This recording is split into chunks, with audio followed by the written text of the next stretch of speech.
Bismillahirrahmanirrahim. Assalamualaikum warahmatullahi wabarakatuh. Bertemu lagi teman-teman.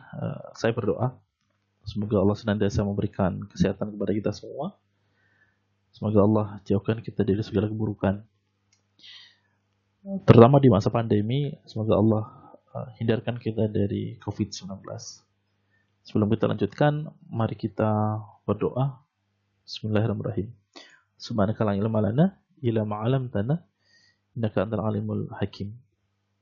Teman-teman, pertemuan kali ini kita akan sharing pengetahuan kita, saya dengan saudara, tentang isu filosofis pendidikan, terutama di Indonesia.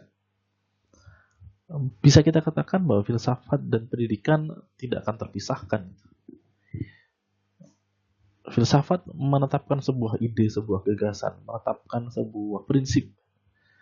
Lalu kita butuh jalan, kita butuh langkah, kita butuh sebuah upaya bagaimana caranya agar ide, gagasan, dan prinsip kita itu dapat dijalankan. Bagaimana caranya melalui pendidikan.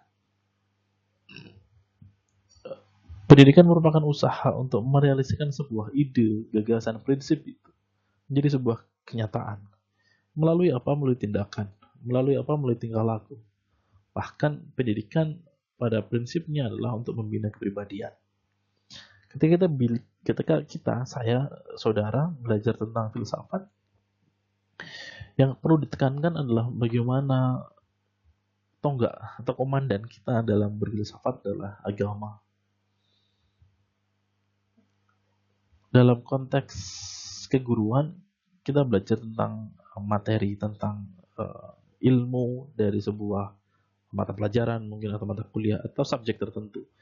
Tetapi dalam konteks pendidikan, bahwa pendidikan itu menekankan pada kepribadian, tingkah laku, sopan santun, adab, akhlak, dan sebagainya.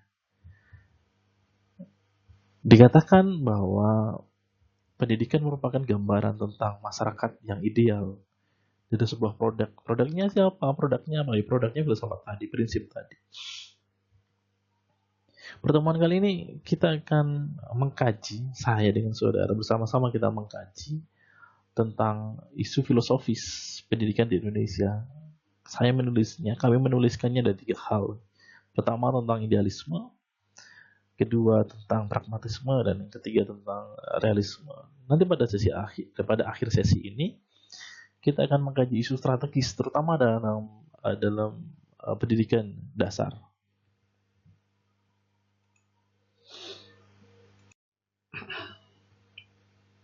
Yang pertama, kita mengkaji tentang idealisme. Saya tuliskan di situ idealisme, kalimat dari sebuah idealisme seperti ini. Hakikat kebenaran itu terletak pada sebuah ide atau mindset kita, atau pemikiran kita. Kalau kita mau runtutkan dulu dari awal, idealisme itu sebuah pemikiran filosofis yang telah memberikan pengaruhnya besar terhadap dunia pendidikan. Yang gak hanya 1 tahun, 2 tahun, tapi beberapa abad, beberapa ratus tahun itu. Sebelum menjadi sebuah aliran filsafat yang berkembang pada abad ke-19 Masehi, sebenarnya gagasan-gagasan itu tentang idealisme itu sudah dilontarkan oleh Plato.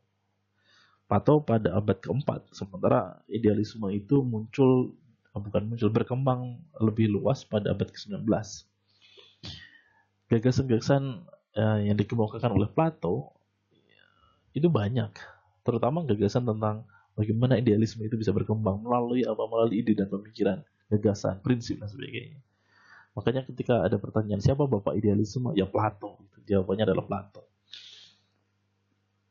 Ada 3 hal yang saya tuliskan di situ yang sama-sama kita akan pelajari. Pertama adalah idealisme memiliki doktrin bahwa sesuatu yang berwujud, sesuatu dalam bentuk fisik, itu tergantung dari pemikiran kita. Yang kedua, penekanan sebuah realitas ide itu lebih tinggi dibandingkan dari sebuah materi. Kita mengenal, kami konsen di ilmu sains. Dalam sains, kita mengenal bahwa ada minds on dan hands on. Kalau kita bisa mengungkapkan minds on dulu atau hands on dulu. Setelah hierarki, ya minds on dulu. Kita berpikir dulu baru bertindak, hands on-nya apa. Sama dengan idealisme. Idealisme itu menekankan bahwa ide dulu muncul, baru materi, baru wujud. Artinya wujud yang tertangkap melalui panca indera kita, melalui penginderaan kita, ya diperoleh dari ide kita. Wujud itu diperoleh dari indera, yang melalui indera, tetapi sudah ada konsep dulu di ide kita, di pemikiran kita. Akal pikir itu nyata, tetapi materi itu ditimbulkan karena pemikiran. Kalau bahasa lainnya seperti ini, teman-teman. Idealisme itu merupakan pandangan yang menyimpulkan bahwa alam itu ekspresi dari pemikiran. Makanya substansi dari si dunia itu adalah alam pikiran. Kita bisa menguasai alam dunia itu ketika kita bisa menguasai pemikiran kita. Kita bisa mengambil seluruh isi dari dunia ini kalau seluruh dari alam ini kalau kita sendiri sudah menguasai alam pikiran kita. Itu idealisme.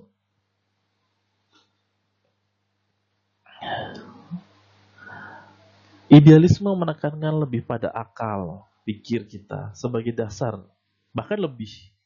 Jadi apapun yang kita lakukan ya bermula dari alam pikir kita.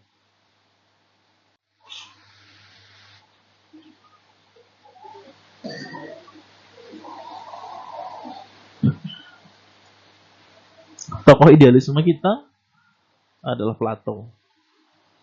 Pemikiran Plato sebagai bapak idealis, tadi saya sudah sebutkan bahwa sebenarnya gagasan-gagasan Plato itu muncul pada abad ke-4. Sementara pada abad ke-19, idealisme itu mulai berkembang. Salah satu filsuf yang juga menekankan pada idealisme adalah Plato. Salah satu dari filsuf Islamnya adalah Al-Ghazali.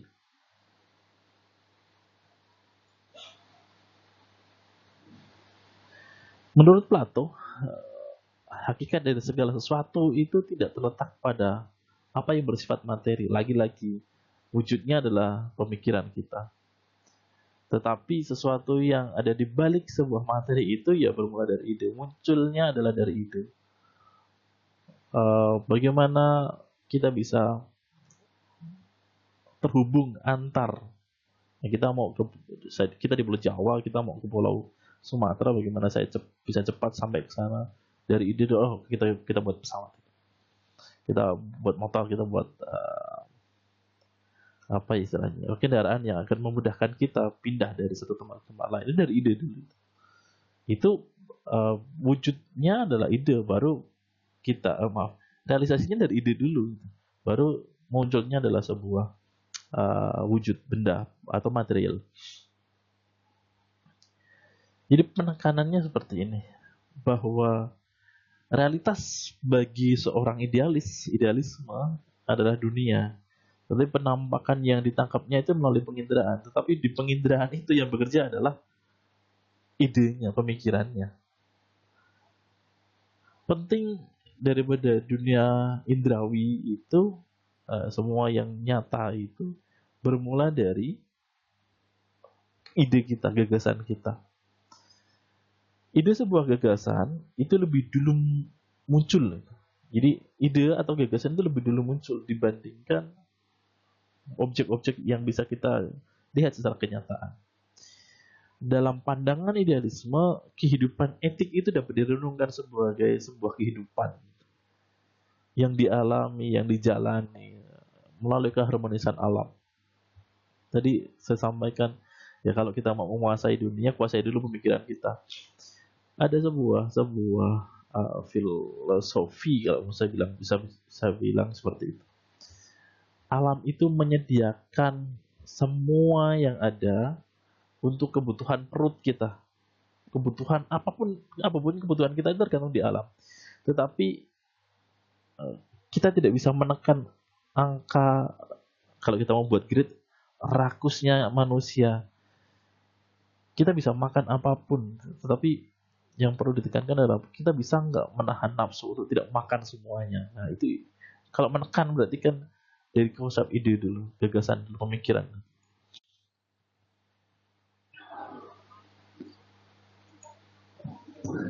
Lalu bagaimana implementasinya idealisme dalam dunia pendidikan? Dalam uh, idealisme, implementasi yang pertama kita bisa gambarkan di sini ada lima yang saya gambarkan. Yang pertama adalah peserta didik itu, kalau implementasi dalam pendidikan, peserta didik itu dianggap sebagai makhluk yang kecil, itu sebagai dunia yang sempit, gitu, dunia yang kecil.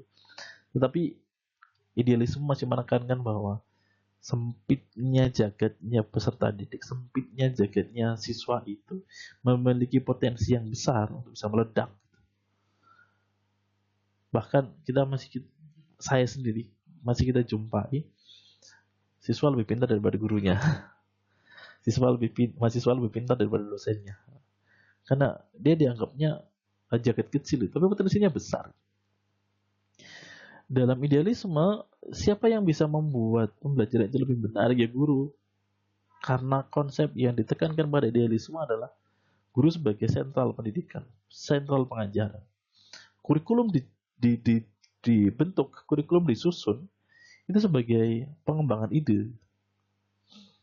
Uraian materi pengajaran bersifat verbal dan abstrak karena ide tadi bersifat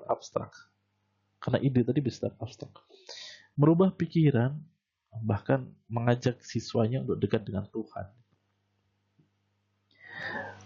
Tuhan itu abstrak, tapi ada dalam pemikiran kita, dalam kepercayaan kita. Itu yang menganggap bahwa idealisme, kita harus mendekat pada Tuhan melalui idealisme. Ya, kalau di kita ada profil pelajar Pancasila itu yang akan diterapkan di Indonesia. Yang pertama ya, bagaimana kita bertakwa, berbudi luhur dan sebagainya. Yang kedua, teman-teman, kita bahas tentang pragmatisme. Idealisme, pragmatisme, realisme. Pada tatanan pragmatisme ada satu statement yang saya tuliskan di situ bahwa benar jika bermanfaat secara praktis. Apapun yang saudara lakukan, apapun yang kita lakukan, kalau bermanfaat secara praktis untuk orang lain, itu manutnya, itu ikutnya pada pragmatisme. Dari segi bahasa, pragmatisme itu pragma dari bahasa Yunani, yang berarti tindakan, yang berarti perbuatan.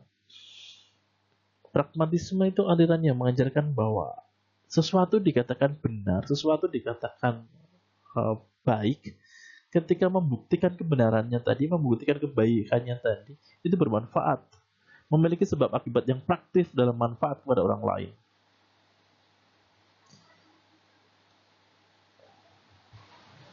Pragmatisme adalah aliran dalam filsafat yang berpandangan bahwa kriteria kebenaran sesuatu ialah apakah sesuatu itu memiliki manfaat, memiliki kegunaan dalam kehidupan nyata, dalam kehidupan kelompok tertentu. Saya bilangnya kelompok tertentu, karena pragmatisme itu menganut pada kebenaran bersifat relatif. Sesuatu yang benar secara pragmatis di satu kelompok tidak bisa dikatakan benar secara pragmatis di kelompok yang lain. Sama halnya pendidikan misalnya. Kita nggak bisa menekankan pendidikan, di negara lain terus diterapkan di Indonesia. Kita ya bisanya ikut-ikutan. Tetapi kita nggak bisa melihat latar belakangnya kita sendiri. Pragmatisme di situ. Oleh sebab itu, sebuah kebenaran itu bersifat relatif dan tidak mutlak. Mungkin sesuatu konsep atau peraturan atau regulasi daerah A itu benar di daerah A itu bisa dimanfaatkan di daerah itu, tapi tidak bisa dimanfaatkan di daerah B. Tetapi poin ketiga yang saya tuliskan di sini adalah pragmatisme itu terbuka terhadap kebenaran, bahkan sampai hal yang bersifat mistis. Saya tidak akan bicara banyak soal mistis, soal sesuatu yang dianggap bermanfaat secara praktis, walaupun secara ideologi, secara akidah itu tidak bisa kita tangkap secara benar.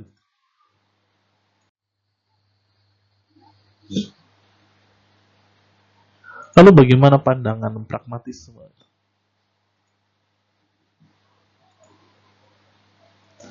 Tokoh pragmatisme ya, ada William James dan John Dewey. William James itu lahir di New York pada tahun 1842, anak dari Henry James. Ayahnya itu terkenal karena budayanya tinggi, karena pemikiran yang kreatif. Karya-karyanya dari William James, atau kita bisa mengenal itu The Principle of Psychology, ada The Will of Belief kalau nggak salah.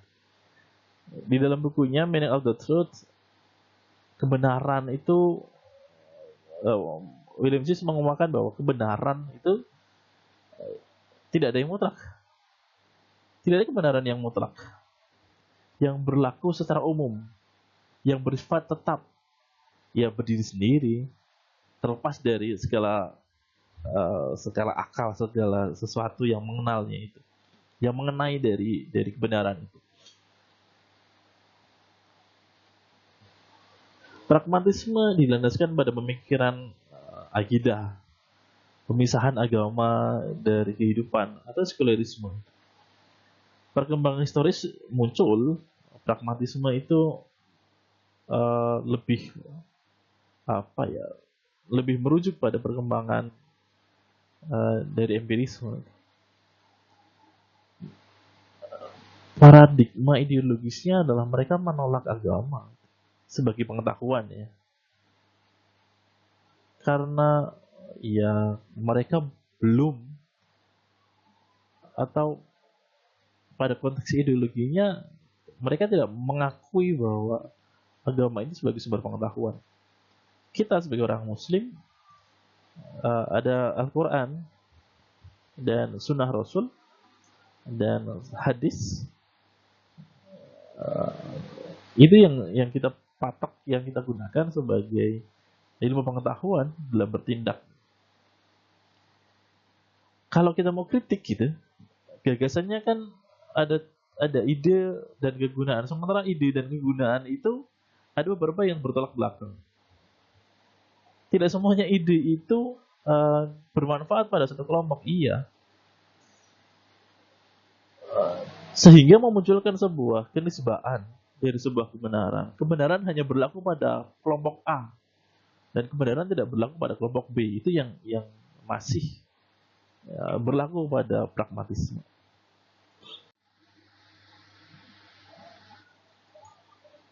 Lalu bagaimana ya implementasinya?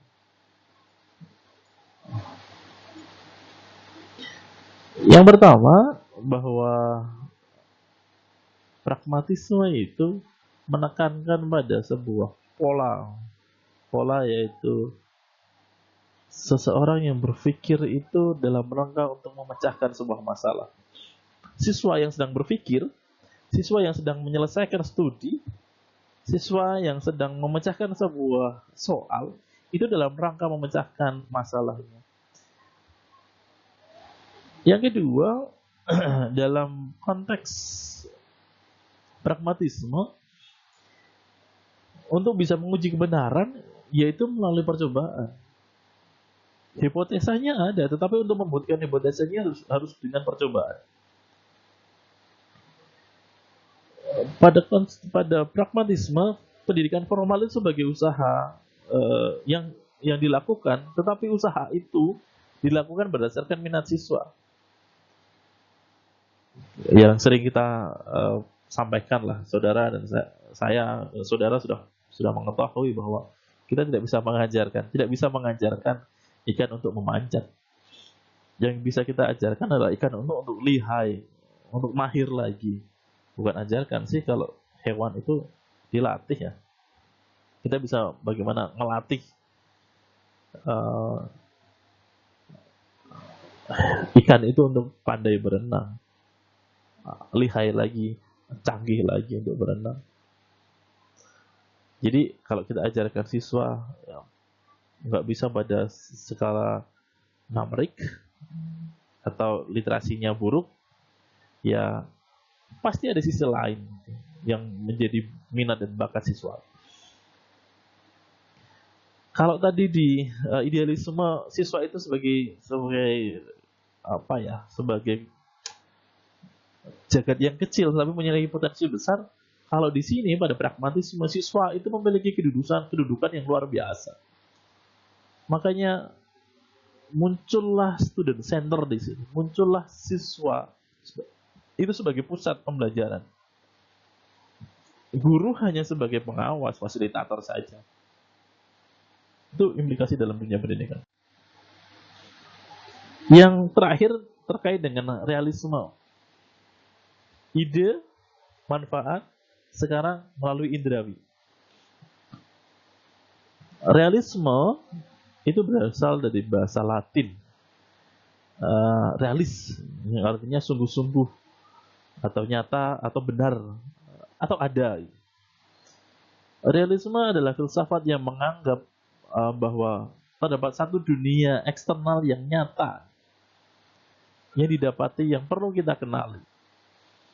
Karena itu realisme berpandangan bahwa objek persepsi indrawi dan pengertian itu sungguh-sungguh ada. Terlepas dari itu yang memandang indera atau budi, yang menangkap dari objek tertentu itu. Para penganut realisme mengakui bahwa seseorang bisa salah terhadap benda yang dia lihat secara indrawi, itu dipengaruhi oleh lingkungan. Saya tuliskan di situ, objek indrawi itu benar-benar nyata, ada. Karena kita bisa melihat dengan penginderaan kita.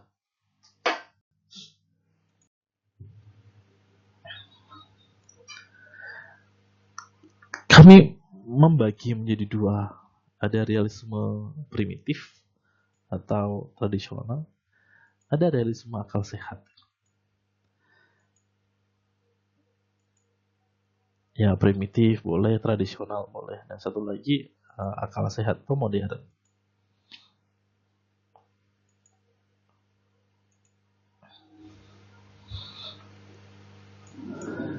Realisme primitif atau tradisional atau ekstrim itu berpendapat bahwa abstraksi itu sebagai entitas real dalam dimensi lain, realitas, dan bahwa konkret, bahwa benda-benda yang konkret yang kita persepsikan itu hanyalah cerminan yang tidak sempurna. Namun sesuatu yang konkret itu menyebabkan sebuah abstraksi. Kita balik gitu. Kalau tadi idealisme itu dari sesuatu yang ide baru benda nyata, tapi sekarang pada realisme itu benda nyata dulu baru disimpan di sini nih. Itu dari primitif itu. Tapi pada objek yang akal sehat, pada pemikiran yang akal sehat, pada realisme akal sehat, menekankan bahwa objek fisik itu tidak tergantung pada pemikiran.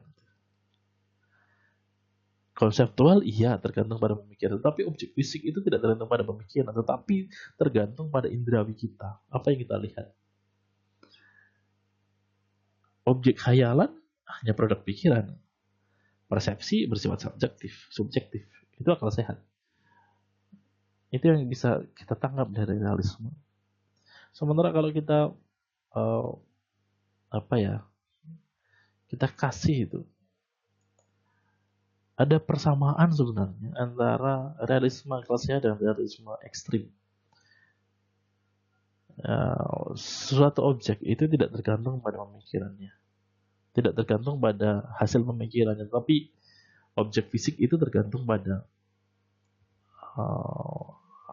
penangkapan indera kita. Lalu bagaimana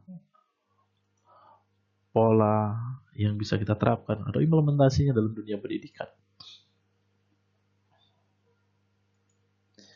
Realisme itu pada konteks pendidikan, siswa itu diminta, siswa itu diharuskan untuk menyesuaikan diri pada strata sosial tertentu. Kalau kita mau artikan itu, penyesuaian itu banyak hal sebenarnya. Ada keakraban, ada pendekatan diri, ada adaptasi. Tapi penyesuaian diri dalam ilmu psikologi itu proses, ada dinamika di situ yang bertujuan untuk mengubah perilakunya menjadi diterima itu di lingkungannya. Sebenarnya kalau kita mau artikan secara asal muasal itu, penyesuaian itu diambil dari Charles Darwin, ya tokoh evolusi itu, bahwa itu bahasa biologi sebenarnya itu, bahwa manusia itu dapat dipandang sebagai reaksi terhadap berbagai tuntutan dan tekanan. Tapi siapa yang menuntut dan siapa yang menekan adalah lingkungan. Makanya kalau dalam diri sosial siswa, mereka dituntut untuk menyesuaikan diri dengan lingkungannya, dengan kelasnya, dengan sekolahnya. Yang kedua, implementasinya dalam hal pendidikan adalah belajar itu mengutamakan perhatian siswa. Ya kalau seperti itu masih pada konsep student center. Inisiatif pembelajaran diciptakan guru, bukan siswa. Tetapi prosesnya adalah berpusat pada siswa. Pengajaran bersifat logis dan hierarkis. Runtutannya jelas. Lalu teman-teman gini. Dari 3 tadi, mana sih yang sesuai dengan isu kita dalam dunia pendidikan dasar? Saya ada 3 itu. Yang sekolah bertaraf internasional sebenarnya itu salah satu bentuk klasterisasi, sebagai salah satu bentuk pengklasteran itu, bahwa kita butuh klaster itu, bahwa kita butuh dunia pendidikan yang menekankan pada ini grade A, grade B, grade C dan sebagainya. Ada sebuah kasta dalam pendidikan itu, menurut persepsi saya itu butuh itu. Kita membutuhkan itu. Salah satunya dengan cara sekolah bertaraf internasional, tetapi sayang amar putusan MK bahwa sekolah bertaraf internasional harus dihilangkan, walaupun dari 9 hakim MK ada 1 hakim MK yang menyatakan berbeda pendapat, dissenting opinion, yaitu Ahmad Sodiki, bahwa Ahmad Sodiki menekankan pada sekolah bertaraf nasional bukan berarti menghilangkan nasionalisme. Sekolah bertaraf internasional bukan berarti hilang jiwa nasional kita dan kita menjadi hilang Indonesianya, itu enggak. Di situ ada alasan kenapa ada bahasa Inggris itu sebagai bahasa pengayaan sebenarnya. Bahwa sekolah internasional hanya untuk orang yang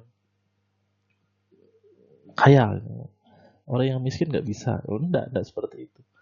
Ada 20% kalau tidak salah, ada 20% alokasi untuk sekolah, mereka yang kalangan orang tidak mampu, yang belum mampu untuk bisa masuk di sekolah bertaraf internasional itu dengan beberapa syarat.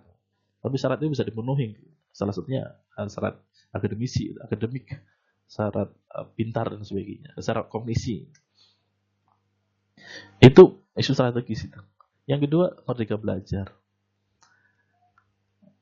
Kalau tadi ada idealisme, menekankan pada suatu pemikiran siswa itu sesuatu yang kecil tapi bisa meledak gitu. Itu merdeka belajar. Tapi yang perlu kita kritisi adalah bagaimana merdeka belajar itu bisa diterapkan. Bahwa guru pun bingung dengan merdeka belajar, bahwa kepala sekolah pun bingung, apalagi siswanya. Yang ketiga tentang asesmen kompetensi minimum. 2021 saya lupa, rentan Maret April kalau tidak salah, itu akan dilakukan asesmen kompetensi minimum. Ujian nasional tidak ada, tapi adanya ujian asesmen kompetensi minimum dengan ujian beberapa, ada literasi, ada observasi karakter, ada observasi lingkungan, survei karakter dan survei lingkungan. Kritisi kami soal asesmen kompetensi minimum adalah apakah secara teknis kalau di 2021 di sekolah dasar, kita konsepnya sekolah dasar. Di sekolah dasar itu 30 maksimal 35. Jadi maksimal 35 siswa itu mendapatkan 30 atau 35. 30 atau 35 siswa sekolah dasar itu harus mendapatkan asesmen nasional. Nah, asesmen nasional itu dilakukan dengan banyak pertimbangan. Salah satu pertimbangannya adalah strata sosial ekonomi. Walaupun ya boleh saja strata sosial ekonomi menjadi patokan. Ini bisa tidak dilakukan asesmen. Siapa yang mendapatkan jatah untuk mendapatkan asesmen secara nasional itu bisa saja. Tetapi ketika diberlakukan berdasarkan strata sosial ekonomi, ya tidak semuanya bisa mendapatkan itu. Asesmen nasional di sekolah dasar itu dilakukan di kelas 5. Materi sampai kelas 4 itu. Maksimal 30 siswa SD. Saya tadi bilang 30 atau 35, tetapi yang pasti ada 30 siswa SD. Ada 30 siswa SD yang akan diacak secara random berdasarkan apa ya istilahnya? Strata sosial tadi. Kalau ada 69% sekolah dasar di Indonesia yang jumlah kelas 5-nya tidak lebih dari 30, lalu bagaimana yang 31% yang siswa sekolah dasar kelas 5-nya lebih dari 30? Sekolah sebagai populasi, siswanya sebagai sampel. Berarti tidak semuanya bisa diukur. Kalau tadi kita pakai isu idealisme, semua siswa itu memiliki potensi untuk meledak, lalu hanya diukur hanya sampelnya saja, walaupun itu hanya untuk sekedar mengetahui, saya bilangnya sekedar mengetahui antara proses input, proses sama outputnya untuk perbaikan pendidikan mutu Indonesia. Tapi lagi-lagi, kenapa tidak diberlakukan ke semuanya, semua siswa? Lalu dasarnya adalah kita kalah dipisah. PISA. Ya, semoga kalau saya bilang semoga pada asesmen minimum itu tidak menjadi kegaduhan di kita soal pendidikan lagi. Begitu teman-teman yang bisa saya bagikan terkait dengan isu-isu pendidikan, isu-isu filosofis tentang pendidikan di Indonesia. Yang saya sampaikan adalah pendapat saya yang saya peroleh dari berbagai sumber, yang saya dapatkan dari berbagai sumber atas dasar pemikiran saya. Teman-teman bisa mencari referensi yang lebih, mencari referensi lain yang lebih bagus untuk menambah khasanah ilmu saudara terkait dengan isu filosofis. Yang tidak bisa kita hindarkan adalah apa sumbangsih kita terhadap dunia pendidikan, apa yang bisa kita lakukan dalam dunia pendidikan ini. Saya selalu tekankan kepada saudara, pada saya, selesaikan studi lanjut, selesaikan studi saudara dengan tepat waktu. Itu adalah sumbangsih yang saudara bisa lakukan untuk dunia pendidikan. Setelah itu, jadilah praktisi, jadilah guru, jadilah seseorang yang bisa setidaknya memiliki andil dalam pemikiran di dunia pendidikan kita. Semoga Allah SWT memberikan jalan yang mudah untuk kita melakukan semua aktivitas pendidikan kita. Jadikan langkah saudara dalam menempuh pendidikan sebagai bagian dari beribadah kepada Allah SWT. Mari kita akhiri dengan membaca tahmid bersama. Alhamdulillahirabbil alamin. Semoga kita bisa bertemu pada perkuliahan virtual atau berbagi pengalaman secara virtual yang lainnya.